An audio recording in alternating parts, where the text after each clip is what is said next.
Dans cette capsule-ci, on va traiter de la somme et de la différence de deux fractions. Un élément incontournable de cette opération-là, c'est que les fractions doivent nécessairement avoir le même dénominateur. Pour illustrer cette nécessité-là, on peut prendre par exemple la fraction 3/7.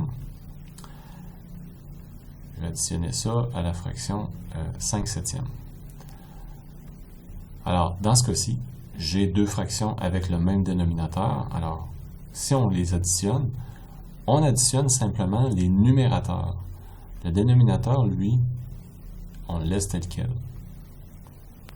Donc, si j'additionne mes numérateurs, 3 plus 5, ça fait 8, de sorte que 3/7 plus 5/7, ça fait 8/7. Une façon de montrer que c'est les numérateurs qui s'additionnent, on pourrait représenter la somme de la façon suivante. La fraction 3/7, c'est comme si on avait 3 fois 1/7. Et la fraction 5/7, c'est comme si on avait 5 fois 1/7. Alors, ce qu'on remarque ici, c'est que dans cette somme-là, j'ai le facteur 1/7 qui est commun aux deux termes. Donc, je peux le mettre en évidence. De sorte que il va me rester ici, j'avais 3 fois 1/7, j'ai sorti 1/7, donc il va me rester 3. Et ici, j'avais 5 fois 1/7, j'ai sorti 1/7, donc il me reste 5. Et ici, alors, ce qu'il me reste à faire, j'ai 1/7 multiplié par 3 plus 5 qui donne 8. Et 1/7 fois 8, ça donne bien 8/7.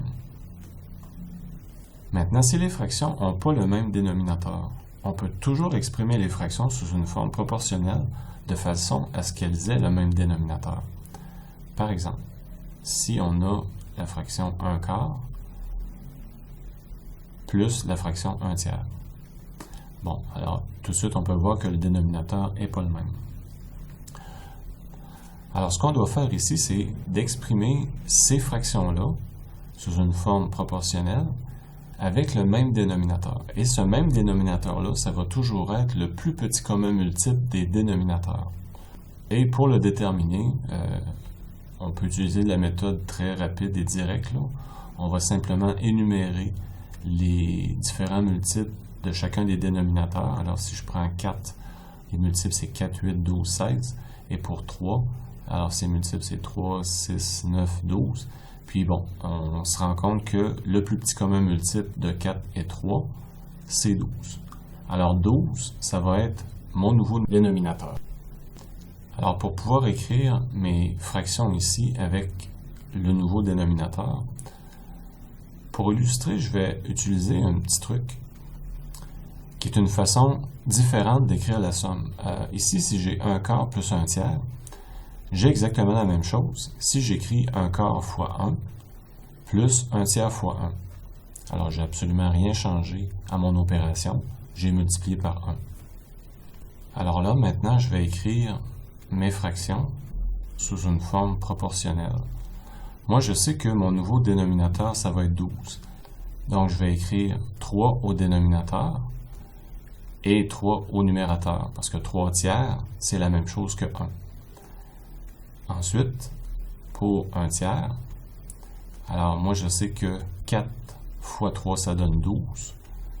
Donc ici, en dessous, je vais écrire 4. Et en haut, je vais également écrire 4, parce que 4/4, c'est la même chose que 1. Donc, toute mon opération ici est tout à fait égale à l'opération que j'ai ici et ici. Alors maintenant, tout ce qui me reste à faire, c'est multiplier mes fractions ici. Alors, numérateur fois numérateur, 1 fois 3, ça donne 3. Et dénominateur fois dénominateur, 4 fois 3, ça donne 12. Et ici, 1 fois 4, ça donne 4. Et 3 fois 4, ça donne 12. Donc finalement, ici, j'ai ma somme de fractions avec le même dénominateur. Donc le résultat, c'est 3 plus 4, 7 sur 12. Maintenant, on va faire un exemple avec une différence de fraction. Alors, supposons qu'on a 7/6 moins 4/9. Toujours le même principe. On cherche d'abord quel est le plus petit commun multiple des deux dénominateurs. Alors, si j'écris les multiples de 6, alors 6, 12, 18. Et pour 9, alors 9, 18. Alors, on se rend compte que 18, c'est le plus petit commun multiple de 6 et 9. Alors ici, je vais écrire 7 sixièmes et je vais multiplier par la fraction ici qui va me permettre d'avoir un dénominateur de 18. Alors moi, je sais que 3 fois 6, ça donne 18. Alors ici, je vais écrire tout simplement 3 tiers. Moins. Ici, j'ai 4 neuvièmes. Et je sais que 2 fois 9, ça donne 18. Donc ici, je vais multiplier par 2 demi. Alors, en faisant ça, j'ai absolument rien changé à la valeur de ma différence de fraction. Alors, tout ce qui me reste à faire maintenant, c'est multiplier mes fractions. Alors, 7 fois 3, ça fait 21. 6 fois 3, 18. Moins 4 fois 2, 8. 9 fois 2, ça fait 18. Donc maintenant, j'ai le même dénominateur.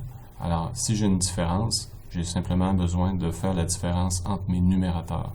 Alors, 21 moins 8, ça fait 13. Et la réponse, 13/18.